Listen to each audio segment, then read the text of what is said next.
السلام علیکم ورحمۃ اللہ وبرکاتہ۔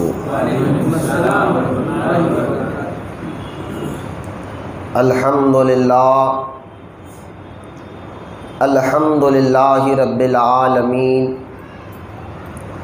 والصلاة والسلام علی سید المرسلین وعلی آلہ واصحابہ اجمعین، اما بعد فاعوذ باللہ من الشیطان الرجیم، بسم اللہ الرحمن الرحیم، اہدنا الصراط المستقیم صراط الذین انعمت علیہم،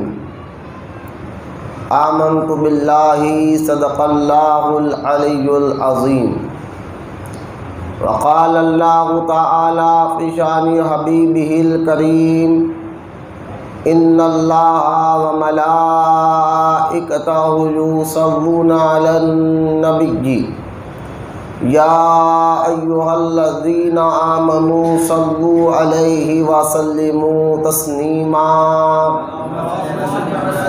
اللہم صل علی سیدنا و مولانا محمد معدن الجود والکرم وعلی آلہ وبارک وسلم، صلاۃ و سلام علیک یا رسول اللہ صلی اللہ تعالی علیہ وآلہ وصحبہ وسلم۔ آج انشاءاللہ تعالی کیونکہ یہ جمادی الثانی کا مبارک مہینہ ہے اور اس مہینے میں بھی بہت سے بزرگوں کا اس مبارک بھی آتا ہے، بالخصوص اس مہینے میں بعد الانبیاء بالتحقیق امیر المؤمنین حضرت سیدنا ابو بکر صدیق رضی اللہ تعالیٰ عنہ کا عرس مبارکہ اسی مہینے کی 22 تاریخ کو بھی منایا جاتا ہے، اور حیدرآباد دکن میں ہمارے پاس اس مہینے کو حسین شاہ ولی کا مہینہ بھی کہتے ہیں، جو خواجہ بندہ نواز گیسو دراز بلند پرواز رضی اللہ تعالیٰ عنہ کے اولاد پاک میں سے سرکار سیدنا حسین شاہ ولی رحمۃ اللہ تعالیٰ علیہ ہے، جن کا مزار مبارکہ ٹولی چوکی میں موجود ہے۔ اور اسی مہینے میں حضرت سیدنا نظام الدین محبوب الہی رحمۃ اللہ تعالیٰ علیہ کے خلیفہ سیدنا مولانا عبد المعیز الدین چشتی نظامی رحمۃ اللہ تعالیٰ علیہ، جن کا مزار شریف کوہیر میں ہے، ان کا بھی عرس مبارک اسی مہینے کی 16 تاریخ کو آتا ہے۔ اور کیونکہ یہ پہلا عشرہ ہے، جمعہ کو 1 تاریخ تھی، ہفتہ 3 تاریخ ہے چاند کی، تو چاند جیسا جمادی الثانی کا چاند نظر آیا تو ایک اور بہت بڑے بزرگ کا عرس مبارکہ جو آتا ہے اور جن کا فیضان پوری دنیا میں جاری ہے، اور خاص طور حیدرآباد والوں پر تو ان کا خصوصی فیضان ہے، وہ بانی جامع نظامیہ مولانا شیخ الاسلام محمد انوار اللہ خان فاروقی رضی اللہ تعالیٰ عنہ کی ذات مبارکہ ہے۔ 29 جمادی الاولیٰ یعنی جمادی الثانی کا چاند نظر آ رہا تھا، حضرت اس دنیا سے تشریف لے کر گئے تھے، تو آج کیونکہ حضرت یہ پہلے دن چل رہے ہیں تو ہم انہی بزرگ کی بارگاہ میں خراج عقیدت پیش کرتے ہوئے انہی کی یاد مناتے ہوئے آج ہم تذکرہ شیخ الاسلام مولانا محمد انوار اللہ خان فاروقی بانی جامع نظامیہ علیہ رحمت رضوان کے کچھ اہم واقعات پر روشنی ڈالیں گے انشاءاللہ۔ سب سے پہلے جو آیت مبارکہ میں نے پڑھی ہے، اس کی مختصر طور پر تشریح اور تفسیر کرتے ہوئے جو علماء نے اس آیت مبارکہ کے تحت لکھا وہ آپ کے سامنے بیان کر تیزی کے ساتھ تذکرہ شیخ الاسلام مولانا محمد انوار اللہ خان فاروقی رضی اللہ تعالی عنہ کی بارگاہ میں ہم پیش کریں گے خراج عقیدت۔ اہدنا الصراط المستقیم صراط الذین انعمت علیہم، سورہ فاتحہ کی آیت مبارکہ ہے۔ اللہ تعالیٰ دعا کا طریقہ ہمیں سکھا رہا ہے کہ تم لوگ دعا مانگو مجھ سے کہ اے اللہ ہمیں سیدھا راستہ چلا، اور راستہ ان لوگوں کا جن پر تیرا انعام ہوا ہے۔ تو سیدھا راستہ وہ ہے جن پر اللہ کا انعام ہوا ہے۔ اللہ کا انعام کس پر ہوا؟ تو ایک اور آیت مبارکہ میں اللہ تعالیٰ ارشاد فرماتا ہے من النبیین والصدیقین والشہداء والصالحین، اللہ کا انعام نبیوں پر، صدیقوں پر، شہیدوں پر اور صالحین پر ہے۔ اس آیت مبارکہ کی تفسیر بہت لمبی ہے، لیکن مختصر سا یہ کہ جو اللہ پاک ہمیں دعا کا طریقہ سکھاتے ہوئے سورہ فاتحہ میں کہہ رہا ہے کہ مجھ سے دعا مانگو کہ اللہ ہمیں سیدھا راستہ چلا، اور راستہ ان کا جن پر تیرا انعام ہوا ہے۔ یہاں سے معلوم ہوا کہ انعامی یافتہ بندے کون تھے، ان کا عقیدہ کیسا تھا، ان کی یاد منا کر ہم جو ہے لوگوں کو بتاتے ہیں جن پر اللہ کا انعام ہوا ہے وہ صالحین کا عقیدہ کیسا تھا، ان کی تعلیمات کیسے تھے اور ان کا عمل کیسا تھا، اور اسی یاد منانے کو عرس کہتے ہیں۔ اگر کوئی آپ سے پوچھے کہ عرس کیوں کرتے ہیں تو کہنا اللہ کے نیک بندوں کی یاد منانا یہ اللہ کا حکم بھی ہے، اور یاد منا کر ہمیں پتہ چلتا ہے جن پر اللہ کا انعام ہوا ہے وہ کیا عقیدے والے تھے۔ تو سارے بزرگان دین کا عقیدہ وہی عقیدہ ہے جو اہل سنت و جماعت کا عقیدہ ہے، بلکہ آپ اس کو یوں بھی کہہ لے سکتے ہیں کہ یہ اہل جنت کے عقیدے ہیں۔ اہل سنت و جماعت کے جتنے باتیں عقیدے ہیں وہ اہل جنت ہی کے عقیدے ہیں جن پر اللہ کا انعام ہوا ہے۔ بانی جامع نظامیہ انہی بندوں میں سے، اللہ کے نیک بندوں میں سے ایک بندے ہیں، عارف باللہ ہے، شیخ الاسلام ہے، اور سرکار کی نظام حکومت کی جانب سے آپ کو فضیلت جنگ کا خطاب بھی ملا ہے، اور آپ کی ذات مبارکہ سے بے شمار لوگوں کو فائدہ ملا ہے۔ اور آج بھی آپ نے جو بانی جامع نظامیہ نے جو مدرسہ دودھ بولی میں بنا کر رکھا ہے الحمدللہ، وہاں سے بھی ہزاروں لاکھوں لوگ فیضیاب ہو رہے ہیں۔ اب کیونکہ بانی جامع نظامیہ مولانا محمد انوار اللہ خان فاروقی رضی اللہ تعالی عنہ کی سیرت مبارکہ کی طرف جانے سے پہلے آئیے سب سے پہلے ان کا خاندان کیا ہے وہ جانتے ہیں۔ بانی جامع نظامیہ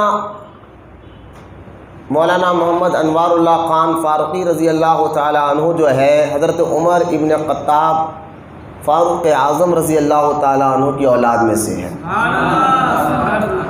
اس لیے آپ کے نام کے آگے فاروقی آتا ہے۔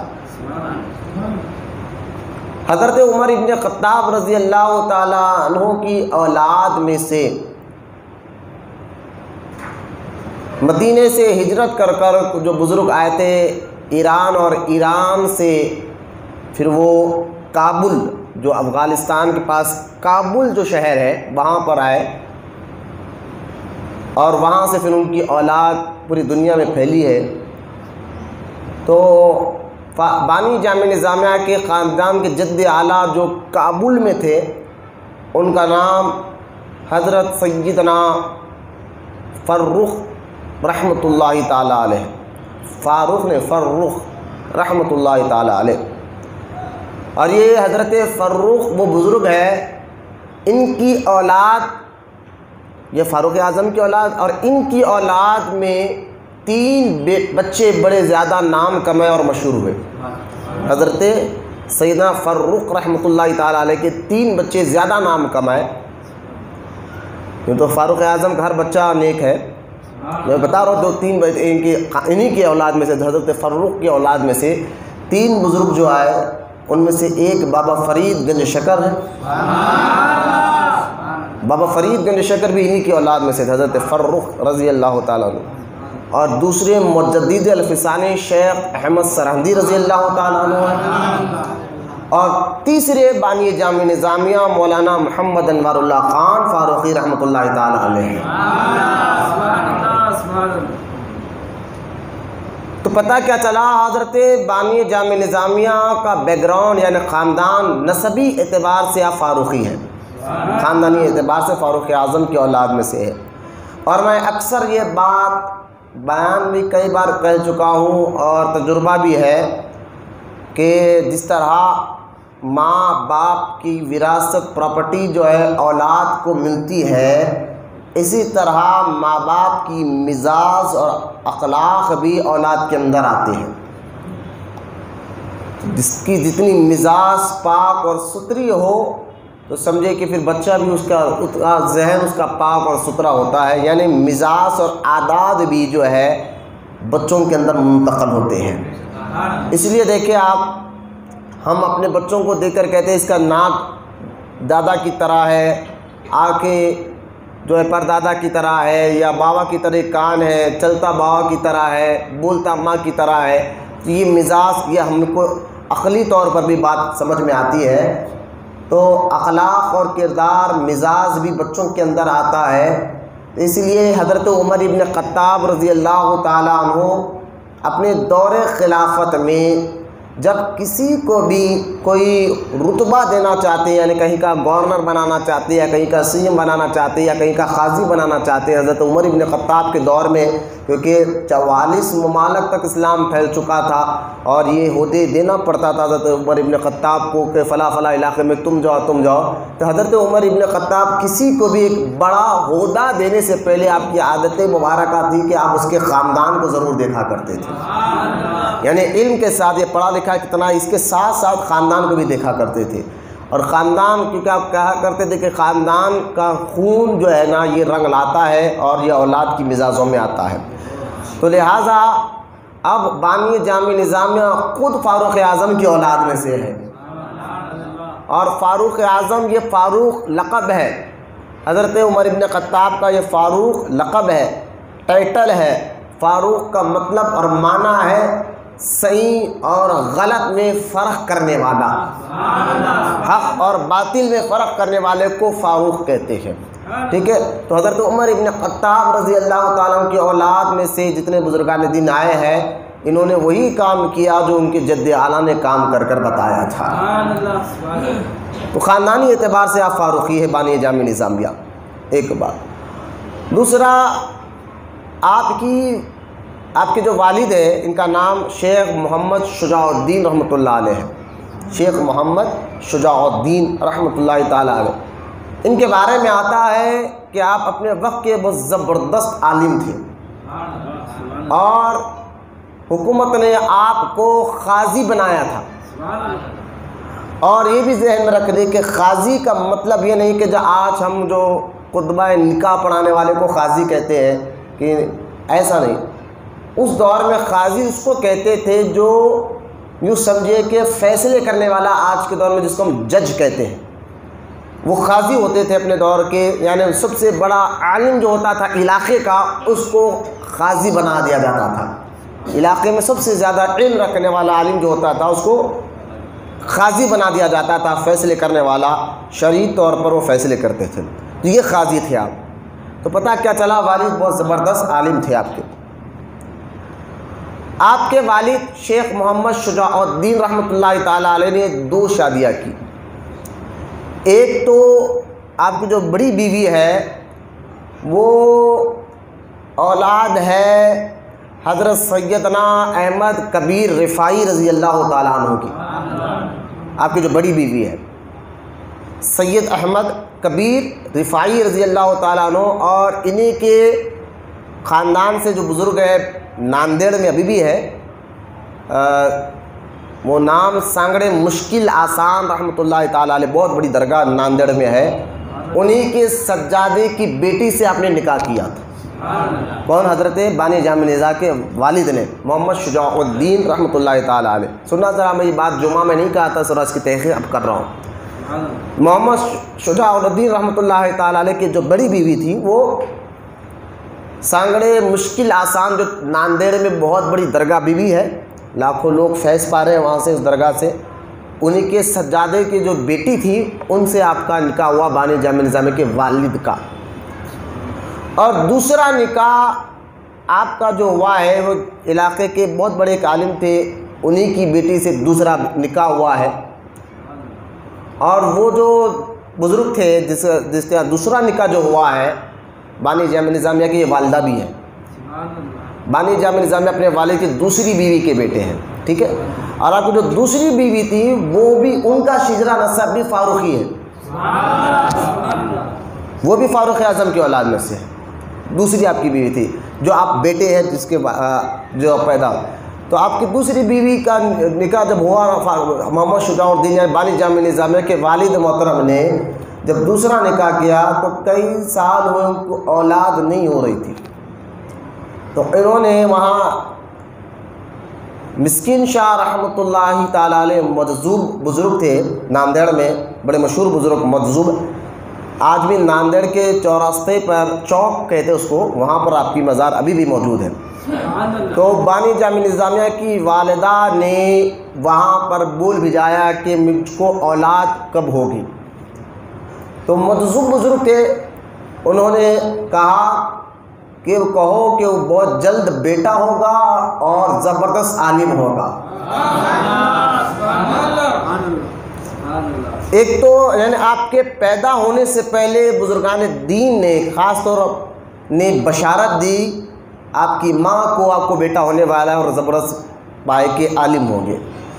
اور دوسری بات، آپ کی والدہ کہتی ہے کہ میں نے خواب دیکھا کہ حضور اکرم صلی اللہ تعالیٰ علیہ وآلہ وسلم قرآن پاک کی تلاوت کر رہے ہیں۔ اب جب میں نے یہ خواب بزرگوں کے سامنے بتایا تو اس کی تعبیر یہ بتائی گئی کہ تمہارے یہاں ایک ایسا بچہ پیدا ہوگا جن کے ذریعے اللہ تعالیٰ دین کا، قرآن حدیث کا بہت بڑا کام لینے والا ہے۔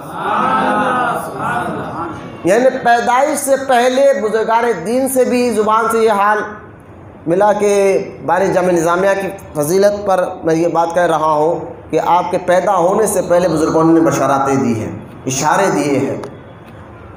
اب جب پیدا ہوئے بانی جامع نظامیہ، مولانا محمد انوار اللہ خان فاروقی رحمۃ اللہ تعالیٰ علیہ پہ سیرت پر جو لکھی گئی سب سے پہلی کتاب، اس کتاب کا نام ہے مطلع انوار، جو مفتی رکن الدین رحمۃ اللہ تعالیٰ علیہ نے لکھا تھا۔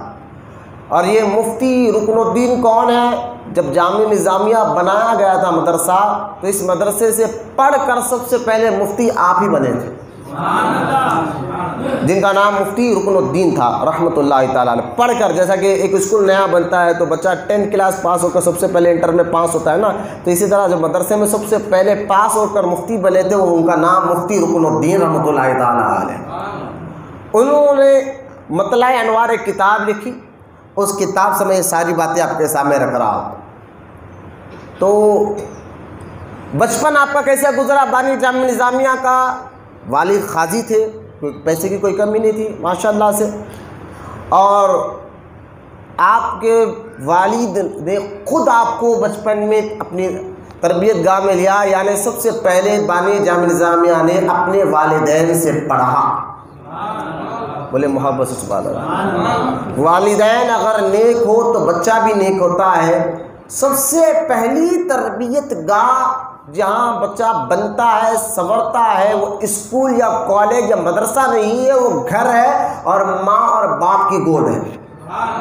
یہ ذہن میں رکھیں آپ، ماں اور باپ۔ بچے آج ماں باپ رو رہے ہیں نا کہ ہمارا بچہ بگڑ گیا سنتا ہے، تو یہاں ہمارے اندر بھی کچھ کمی ہے۔ جو ہم پر حق ہے کہ ہم بچوں کی تربیت کیسا کریں. ہم تو بڑے بوڑھے ہو گئے لیکن ہمیں پتہ نہیں کہ ایک ماں، اتنا تو معلوم ہے کہ ماں باپ کا حق بہت بڑا ہے. یہ تو بولتے ہیں ماں باپ کے بچوں کو سمجھائیے کہ ماں باپ کا حق کیا ہے، لیکن ماں باپ کو خود پتہ نہیں ہے کہ بچوں کا حق ادا کیا کرنا. بچوں کا حق اگر ماں باپ صحیح طور پر ادا کریں گے بچپن سے، جو سرکار کی حدیث مبارکہ میں بھی آیا ہے کہ ماں باپ کو ضروری ہے اس کی تربیت، اس کے اخلاق، اس کے کردار اور اس کی مزاج پر نظر رکھے، اس کی عادت پہ نظر رکھے، اس کا اچھا نام رکھے. سرکار دو عالم علیہ السلام نے فرمایا کہ تم اپنے بچوں کو بچپن سے 3 چیز کی تعلیم دیا کرو. ایک، نبی سے محبت، دوسرا آل نبی سے محبت، اور تیسرا قرآن کی تلاوت. لیکن جس گھر میں خود بچے کے ماں باپ جھوٹ بولتے ہو، بچہ دیکھ رہا ہے، گالی دیتے ہو، بچہ دیکھ رہا ہے، نماز ہو رہی ہے، ٹی وی چل رہی ہے، ماں باپ کچھ نہیں کہہ رہے ہیں، یہ ساری عادتیں بچے دیکھ رہا ہے، تو بچہ نمازی کہاں بنے گا؟ جو بچہ دیکھتا تھا اپنے باپ کو بھی کہ ماں باپ جو ہے جمعہ میں بھی ایک نماز، سال میں ایک بار عید کی نماز پڑھتے، جمعہ تو دور کی بات ہے، تو ایسے بچے نمازی کہاں بنیں گے؟ لیکن ماں باپ اگر نیک ہو، پرہیزگار ہو، نمازی ہو، عبادت گزار ہو، تو بچے بھی غوث اعظم پیدا ہوتے یا غوث اعظم کے غلام ضرور پیدا ہوتے. یہ مزاج جو ہے اپنے اندر لانا پڑے گا. جو بچوں کی شادیاں نہیں ہوئی ابھی سے ذہن بنائے کہ انشاءاللہ بچپن سے اپنے بچوں کے اندر جو ہے خوبی اور مزاج، اچھے اخلاق پیدا کرنے کی کوشش کریں. کوشش نہیں بلکہ آپ پر حق ہے، یہ آپ پر حق ہے. اگر آپ نے یہ حق ادا نہیں کیا تو آپ کو بھی پوچھ ہے گی اللہ کی بارگاہ میں، آپ کو بھی اللہ کی بارگاہ میں پوچھ دینا پڑے گا.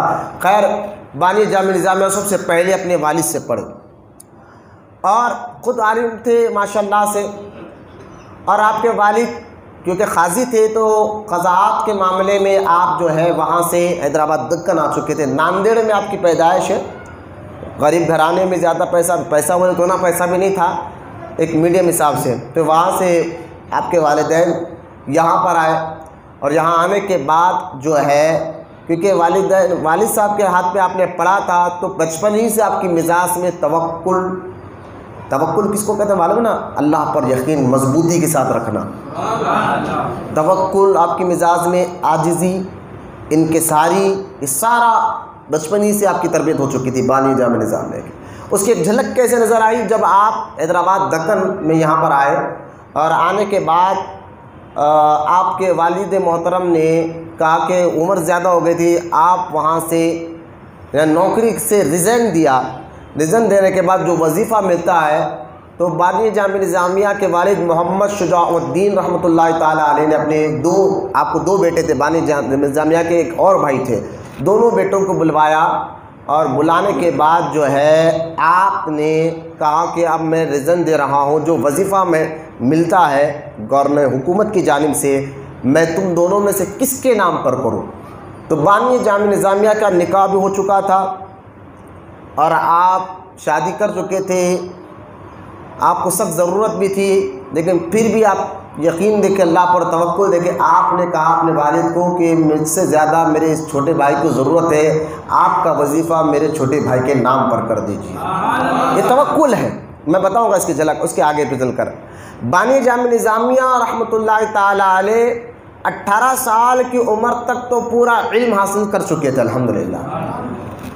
اور مرید کہاں بنے تو آپ اپنے والد سے سب سے پہلے مرید ہوئے. بانی جامع نظامیہ اپنے ابا کے سب سے پہلے مرید ہوئے. محمد شجاع الدین رحمۃ اللہ تعالیٰ علیہ والد سے مرید ہوئے. اور آپ کے والد کس کے مرید تھے؟ آپ کے والد آپ کے نانا کے مرید تھے، اور آپ کے نانا نائب رسول سے مرید تھے جو رحمت آباد میں آرام کر رہے ہیں، خواجہ نائب رسول رحمۃ اللہ تعالیٰ علیہ. اس پر میں نے جمعہ میں بہت ڈیٹیل کے ساتھ کہا کہ خواجہ نائب رسول نے تو ایسے کہ ان کے مریدوں میں خلفاء میں بڑے بڑے علماء ہیں. آج جو ہے نا ان کا نام لے کر لوگ دکانداری کر رہے ہیں. خیر، اللہ ان کے ظاہری باطن فیضان سے ہم سب کو مالا مال فرمائے. تو خواجہ نائب رسول کے مرید و خلیفہ آپ کے نانا تھے، اور نانا کے مرید و خلیفہ والد تھے، اور والد کے مرید و خلیفہ آپ ہیں. محمد شجاع الدین جو آپ بانی جامع نظامیہ کے والد ہیں، ان کے انتقال کے بعد تو حالات اور بگڑے، اور جب ان کا انتقال ہوا تو ان کی تدفین کہاں ہوئی؟ جو عیدی بازار میں جو درگاہ ہے محمد شجاع الدین قبلہ میر شجاع الدین قبلہ رحمۃ اللہ علیہ، جو بڑی گنبد ہے عیدی بازار میں، وہاں ان کی گنبد کے سامنے مقبرے میں بانی جامع نظامیہ کے والد کی مزار ہے۔ اور وہاں کیوں دفن ہوئی؟ کیونکہ میر شجاع الدین اور بانی جامع نظامیہ کے والد یہ دونوں آپس میں پیر بھائی ہیں،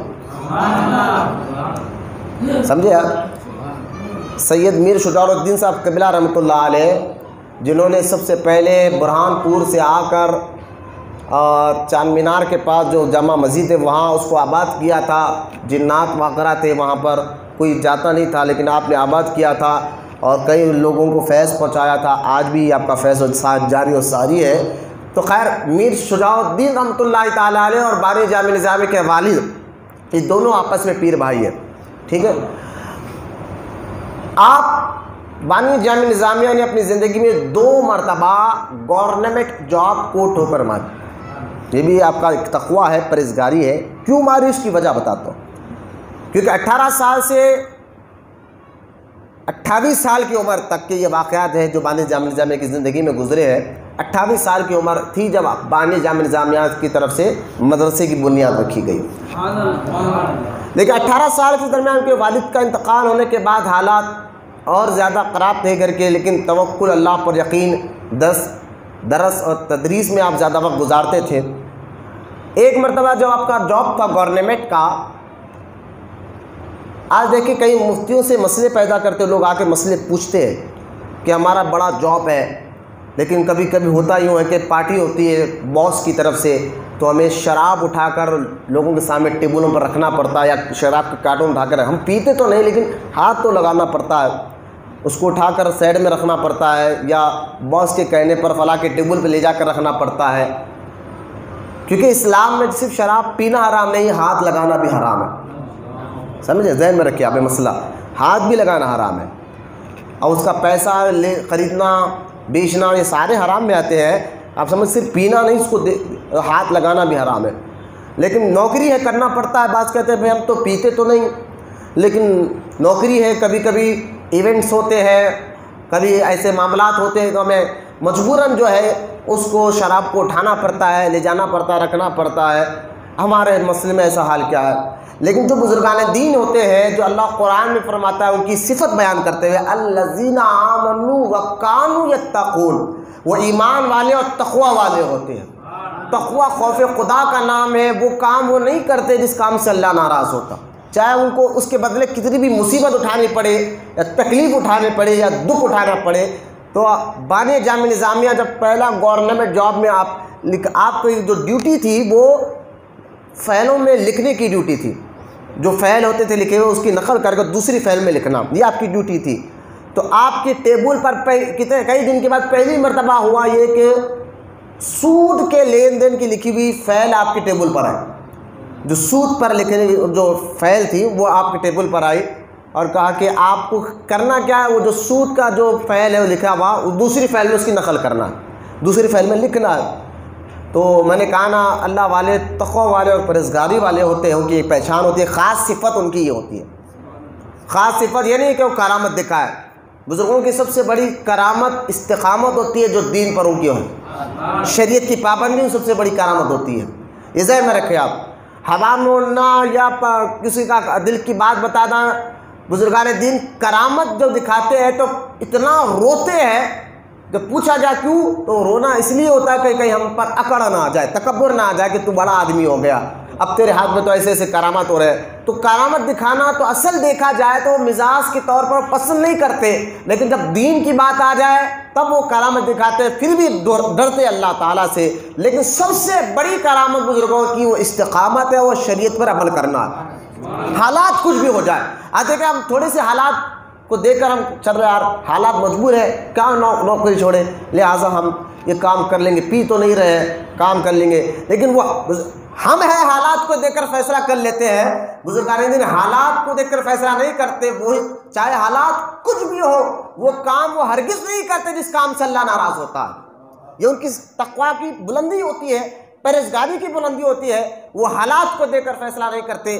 بانی جامع نظامیہ انہی بزرگوں میں سے ایک بزرگ ہے، جب آپ کے حالات ایسے تھے، گھر میں خرچ زیادہ تھا، اولاد، آپ کو 4 بیٹیاں اور 1 بیٹا تھا، ایسے حالات میں نوکری کی سخت ضرورت تھی، لیکن جب سود کی فیل آپ کی ٹیبل پر آئی، آپ نے اسی وقت جو ہے نوکری سے استعفیٰ دے دیا۔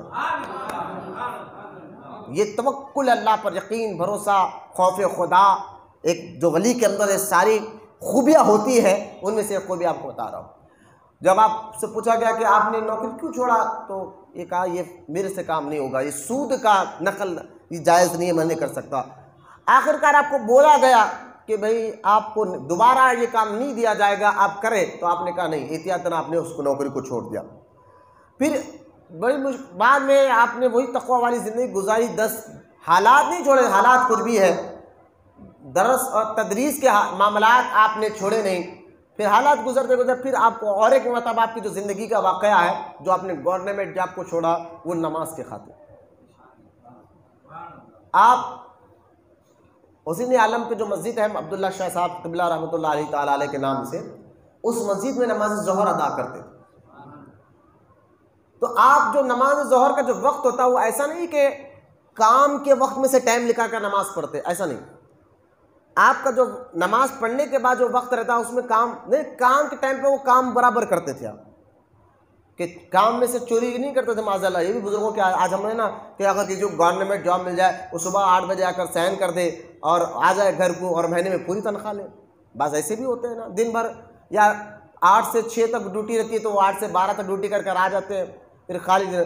تو یہ حرام ہے، جتنے آپ 1 گھنٹے کی بھی تنخواہ اگر کوئی بلا وجہ لیتا ہے گورنمنٹ سے، وہ حرام ہوتی ہے۔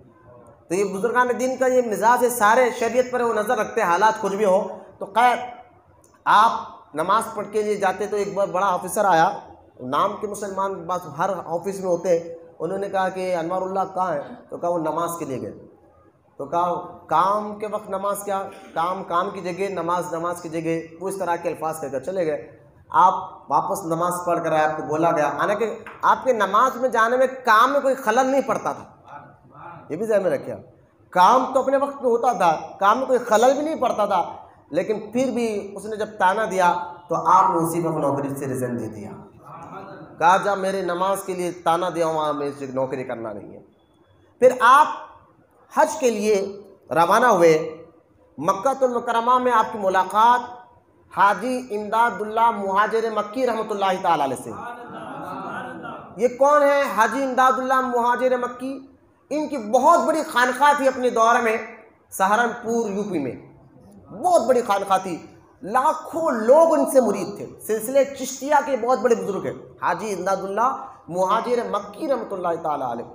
جب انگریزوں نے ہندوستان پر قبضہ کیا تو وہ لوگ ٹارگٹ کر رہے تھے بڑے لوگوں کو، کہ جن کا حلقہ زیادہ ہو، مرید زیادہ ہو، وہ ٹارگٹ کر کر ان کو مار رہے تھے۔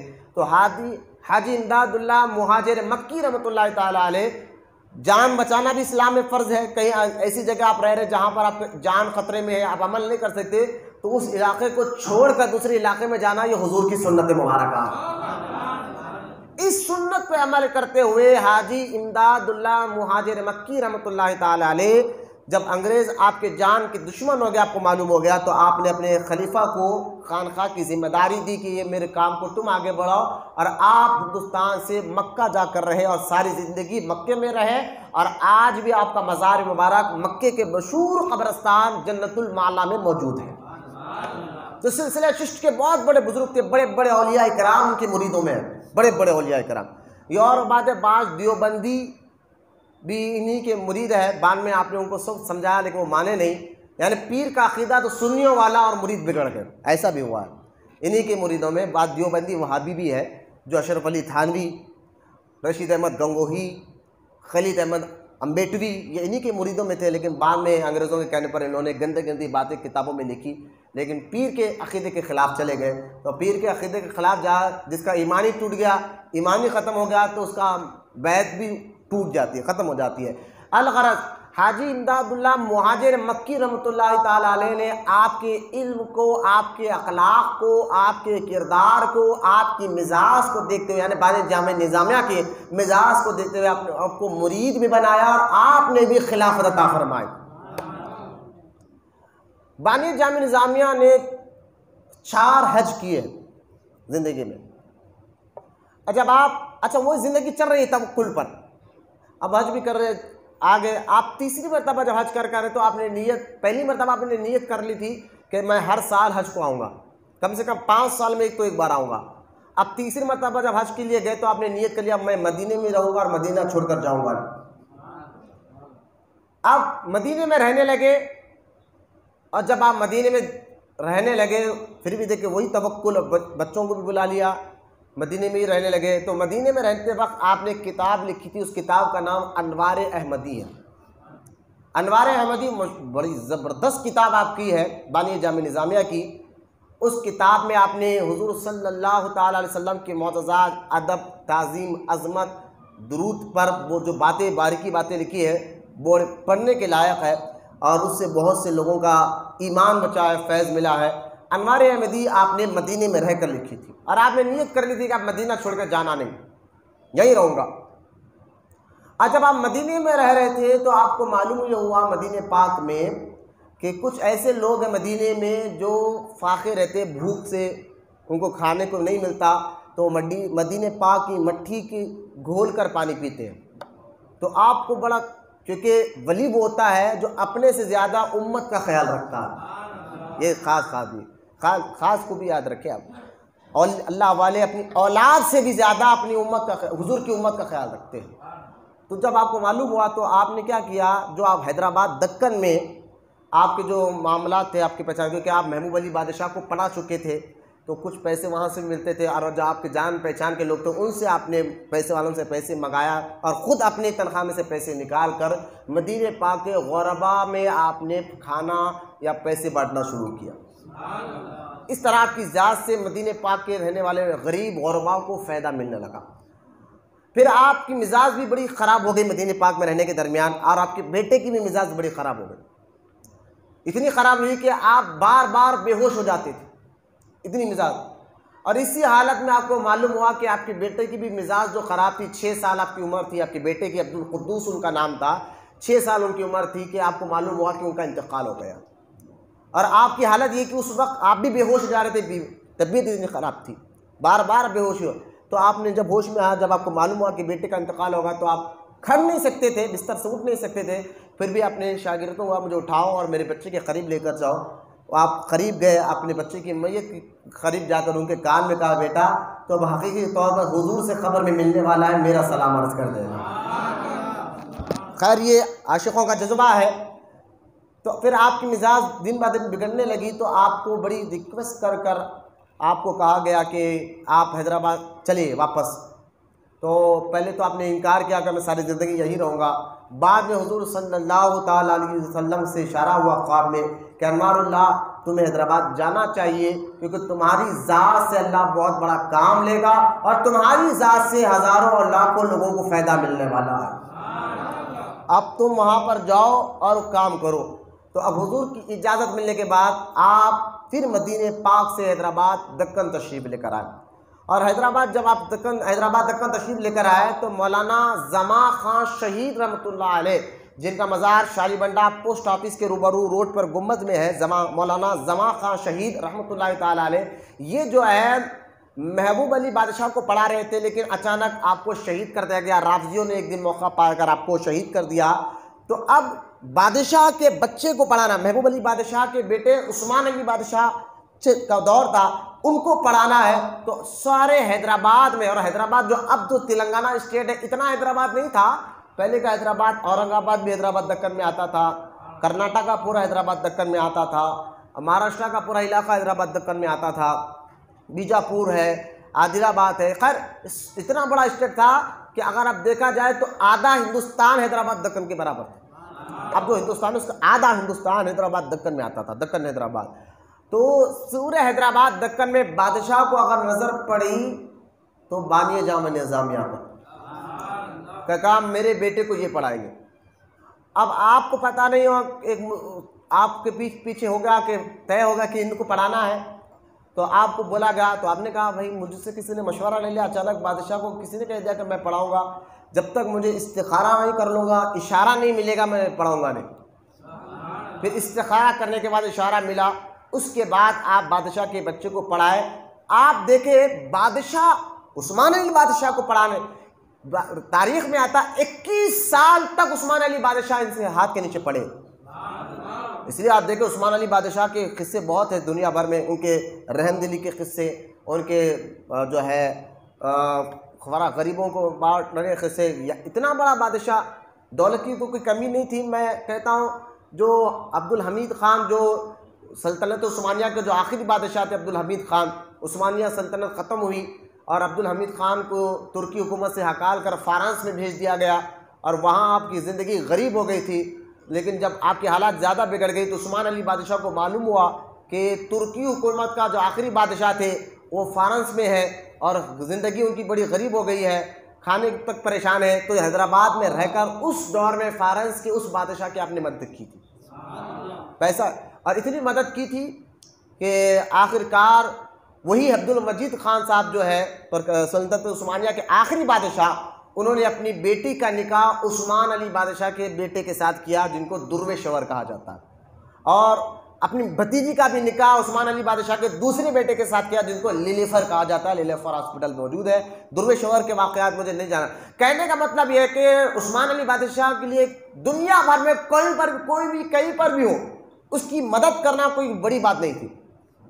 اتنی دولت ان کے پاس تھی. جو خالی پیپر نہ اڑے اس کے لیے جو ہیرا آپ استعمال کرتے تھے، ہیرا رکھتے تھے کہ پیپر نہ اڑنے کے لیے جو ہیرا رکھتے تھے. 5 سال پہلے سالار جنگ میوزیم میں اس کی جب نمائش لگائی گئی، وہ ہیرے کی قیمت جو ہے $400 تھے.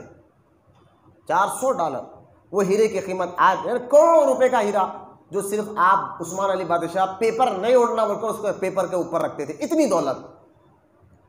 اس کو پڑھانے والے بانی جامع نظامیہ، میں یہ بتانا چاہتا ہوں. لیکن دیکھیں آج اگر کسی محلے والے آدمی کا کارپوریٹر، علاقے کے کارپوریٹر سے تعلق ہو جائے تو اس کا سینہ چڑھ جاتا ہے. ارے بھائی میں کارپوریٹر کو پہچانتا ہوں. ایم ایل اے سے اگر کوئی تعلق ہو جائے تو پوچھو مت کہ ایم ایل اے کا خاص آدمی ہے. ایم پی سے اگر کسی کا تعلق ہو جائے تو پوچھو مت، اس کا پھر اور کالر چڑھ جاتا ہے کہ بھائی ایم پی صاحب میری پہچانت کیا ہے، میں اس کے ان کے گھر آنا. اگر سی ایم سے ملاقات ہو جائے تو پوچھو مت، پھر وہ کسی سے بات بھی نہیں کریں گے. وہ سی ایم صاحب کا خاص آدمی ہو گیا ہے. تو بانی جامع نظامیہ تو خاص بادشاہ کے استاد ہے، کوئی وزیر کے نہیں، کسی وزیر کے ہاتھ کے نیچے رہنے والے کے نہیں، خود ڈائریکٹ بادشاہ کے استاد ہے.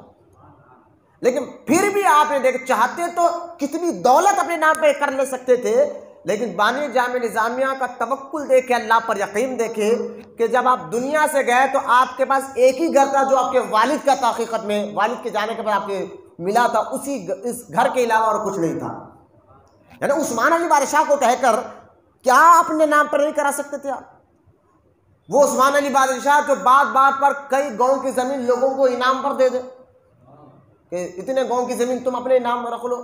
کئی بزرگوں کے نام پر انہوں نے، درگاہوں کے نام پر کئی گاؤں کی زمین وقف کرا دی.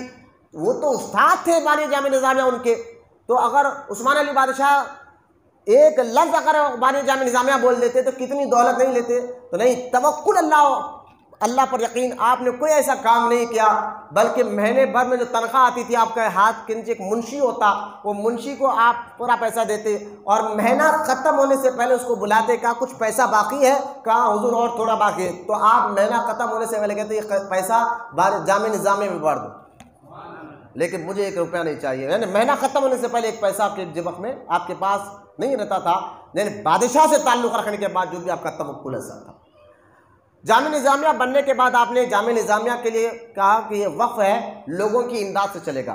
اس کے لیے بھی کوئی آپ نے کہا خود اپنا پیسہ کئی بار آپ لگاتے تھے. ایک بار ڈاکٹر نے آپ کو کھیرا کھانے کے لیے کہا کہ آپ کی مزاج خراب تھی، آپ کو کھیرا کھائے. تو اس وقت حیدرآباد میں کھیرا آپ کہیں ملا نہیں علاقے میں.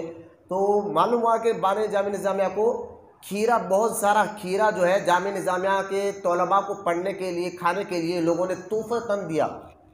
یعنی نظامیہ میں بہت سارا کھیرا موجود ہے، جبکہ آپ کو کھانا ڈاکٹروں نے کہا تھا کھیرا آپ کھائیے زیادہ آپ کی مزاج کے اعتبار سے.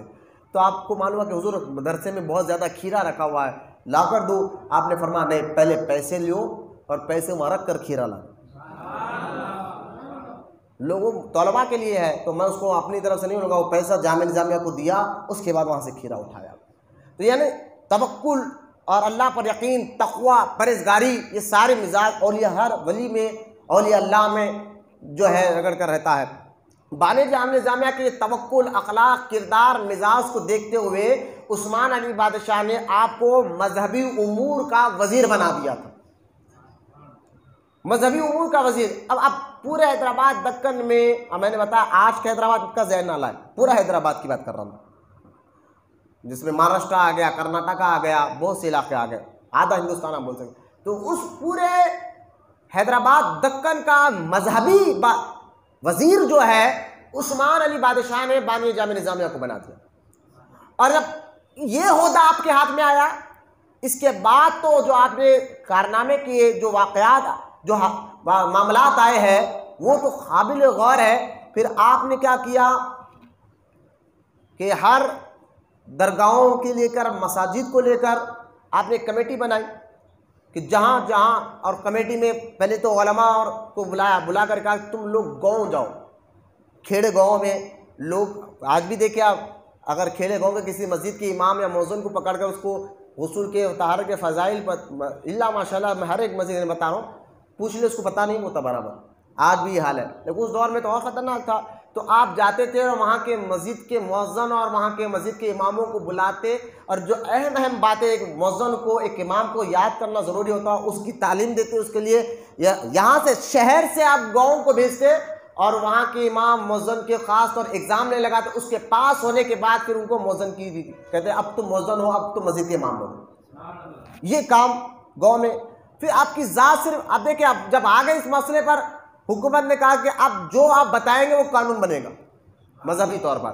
تو اب قانون کس طرح ہے وہ کیا، ایک تو یہ، دوسرا پھر آپ نے کیا کیا، صرف مدرسہ یہاں نہیں، صرف حیدرآباد دکن میں، آپ نے اس وقت اجمیر میں مدرسہ معینیہ بنایا، جو آج بھی مدرسے معینیہ موجود ہے اجمیر شریف میں، یہ آپ ہی نے بنوانے لگایا تھا۔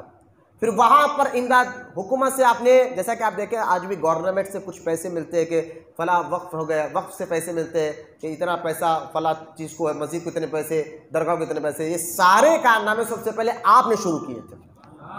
اور حکومت سے، کیونکہ حکومت نظام سرکار عثمان علی بادشاہ نے آپ کے ہاتھ میں کہا تھا کہ آپ مذہبی امور کے، تو صرف اچھا یہ کام آپ نے ہندوستان میں کئی مسجدوں کے اماموں کو تنخواہ آپ نے جاری کرایا، کئی مساجد اور درگاہوں کے اس دور میں سجادے ذرا ان کے مالی حالات خراب تھے، ان کے لیے وظیفے آپ نے مقرر کرائے، اور یہاں تک کہ مدینہ پاک کے جو مسجد کے امام تھے، مسجد نبوی کے، ان کی تنخواہ تک بھی آپ نے یہاں نظام حکومت کی گورنمنٹ سے مقرر کیا تھا۔ مدینہ منورہ کے مسجد نبوی کے امام کے لیے آپ نے عثمان علی بادشاہ سے کہہ کر وہاں آپ نے تنخواہوں کو مقرر کیا۔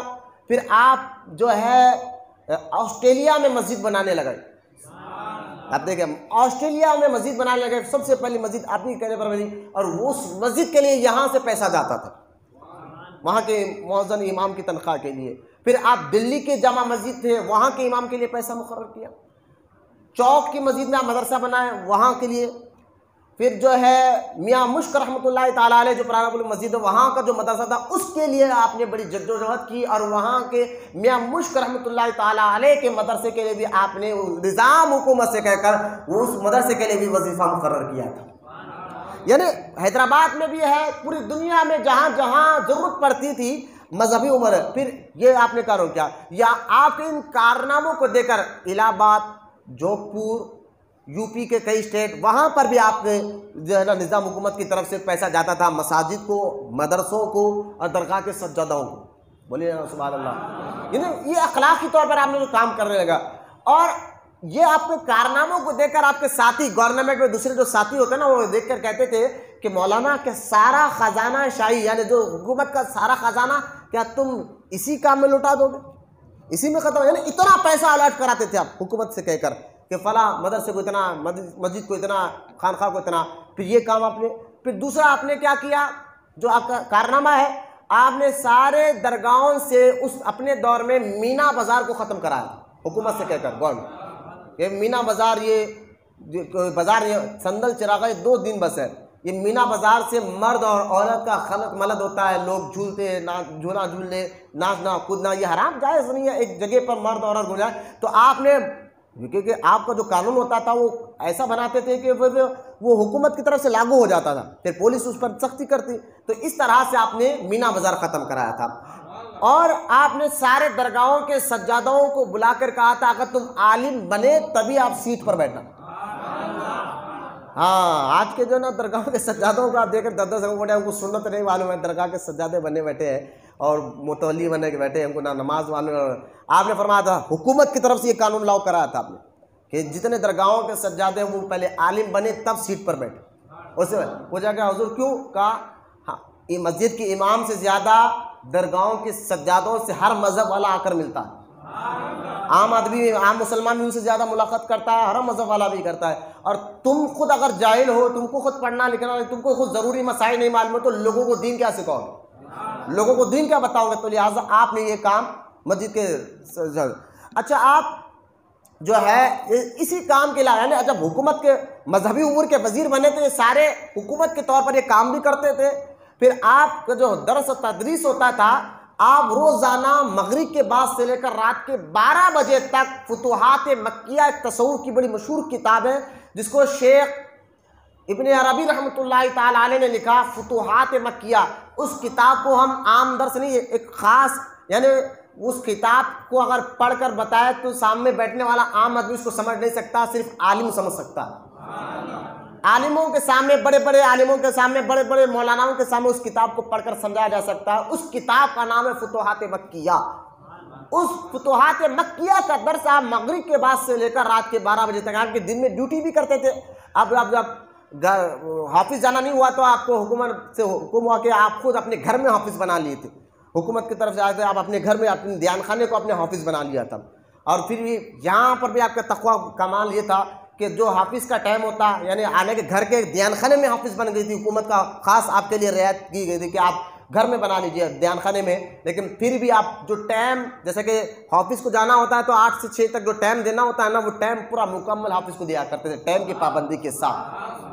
اور بالکل تیار ہو کر، جیسا کہ حافظ میں جا رہے ہیں تو تیار ہو کر جاتا ہے تو بندہ، تو آپ گھر میں ہی حافظ تھی لیکن جیسا چاہے کپڑوں پر نہیں آتے تھے بلکہ پورا تیار ہو کر حافظ میں بیٹھتے تھے. پھر جو حافظ حکومت کی طرف سے جو بچے آپ کو ملے تھے آپ کے ہاتھ کے نیچے کام کریں، اس بچوں سے صرف وہی کام کراتے تھے جو حافظ کا کام ہوتا، گھر کا کام نہیں کراتے تھے. یہ سارے نظام بتا رہا ہوں میں آپ کو، ایک چیز آپ غور کرتے جائیں. بانی جامع نظامیہ رحمۃ اللہ تعالی علیہ درس دیتے تھے تو بڑے بڑے علماء آپ کے درس میں آ کر بیٹھتے تھے، کیونکہ وہ درس کتاب کا وہ عالم ہی سمجھ سکتا تھا. ایک آپ کے رشتہ دار ہے، نام نجیبہ بیگم، مریدہ بھی ہے اور رشتہ دار بھی ہے. نام اس لیڈیز کا تھا نجیبہ بیگم. اور ان کو مراقبہ ہوتا تھا. مراقبہ جانتے ہیں تصوف میں، طریقت میں مرید ہونے کے بعد جب بندہ کا دل صاف ہو جاتا ہے نا، وہ آنکھ بند کرتا ہے تو اس کے دل سے جو ہے نا جو روشنی نکل، اس روشنی میں اس کو غیب کی باتیں نظر آتی ہیں. اس کو تصوف میں مراقبہ کہتے ہیں. ٹھیک ہے، جب وہ بندہ دل، جب ذکر الہی سے اس کا دل صاف ہوتا ہے، پھر وہ مرشد مرید بنا کر دل کو اور صاف کر دیتے ہیں تو پھر دل پر جو ہے نا غیب کی خبریں روشن ہوتی ہیں. اس کو تصوف میں مراقبہ کہتے ہیں. تو نجیبہ بیگم جو ہے وہ فرماتی ہے، ایک دن بانی جامع نظامیہ، یہ آپ کی مریدہ ہے، رشتہ دار بھی ہے اور مرید بھی ہے.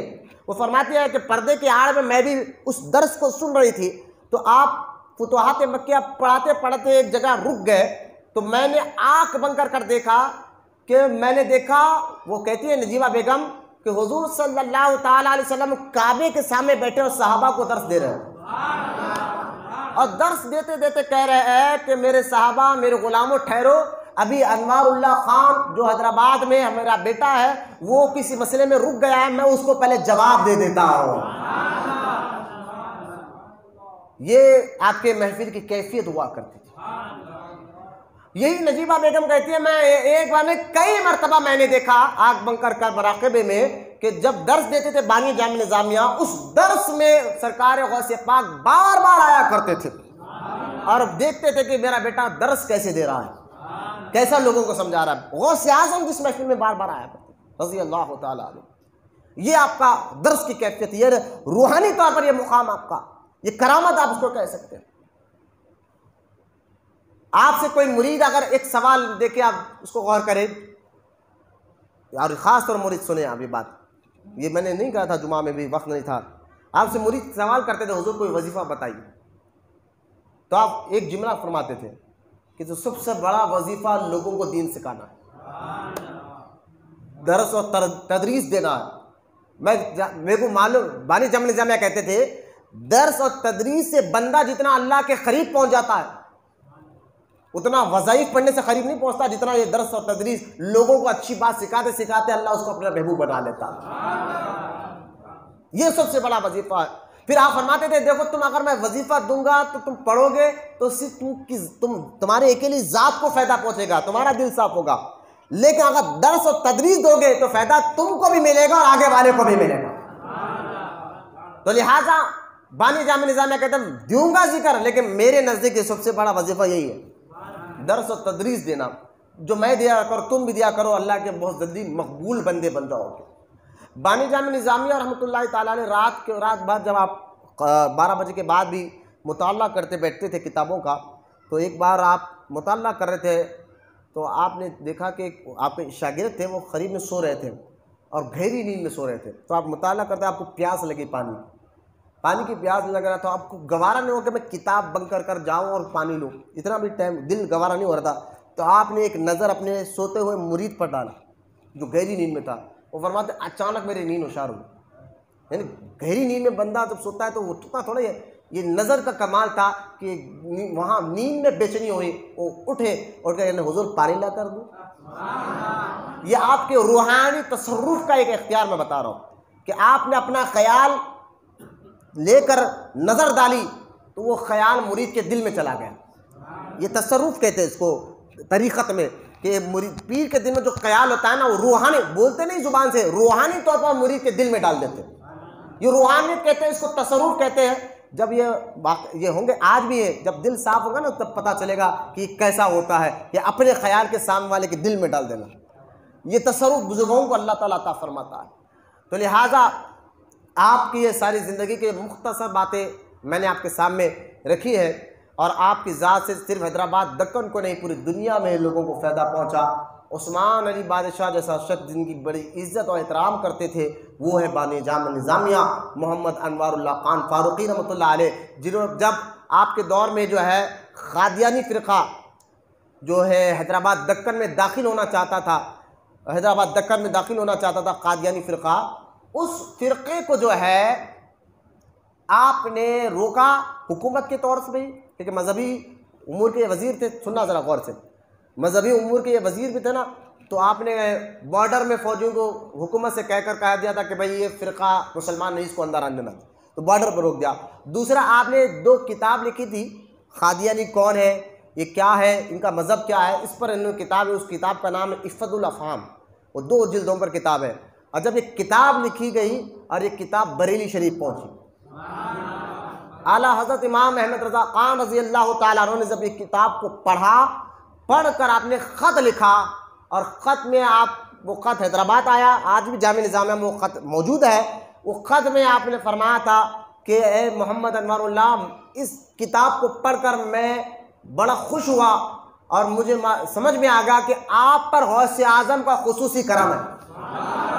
اعلیٰ حضرت کہہ رہے ہیں کہ آپ پر غوث اعظم کا خصوصی کرم ہے، اور آپ کی کتاب پڑھنے کے بعد مجھے اس بات کا شوق ہو گیا کہ میں آپ کی اور جتنی کتابیں ہیں وہ پڑھوں، لہٰذا وہ کتابیں آپ فوری بھیجیے، ورنہ اس کا میں پیسے بھی بھیجتا ہوں۔ میرے پاس جو 2 کتابیں تھیں عفت الافہام، ایک صاحب لے کر چلے گئے، بھی پڑھ کر لا کر دیتا ہوں بول کر لے کر چلے گئے، لہٰذا میں آپ کی کتاب کو پڑھنے کا شوق رکھتا ہوں، یہ شوق رکھتا ہوں۔ ایک ہوتا ہے پڑھنے کی کوشش کروں گا، طلب کروں گا، طلب الگ بات ہوتی ہے، کوشش کرنا الگ بات ہے، شوق محبت سے وہ کام کرنا الگ بات ہوتی ہے۔ تو شوق رکھتا ہوں میں آپ کی ساری کتابیں پڑھنے کا، جن کی کتابوں کا، جن کے علم کی تعریف اعلیٰ حضرت کرے تو سوچو کہ وقت کے کتنے بڑے عالم مولانا انوار اللہ خان فاروقی رحمۃ اللہ علیہ ہے۔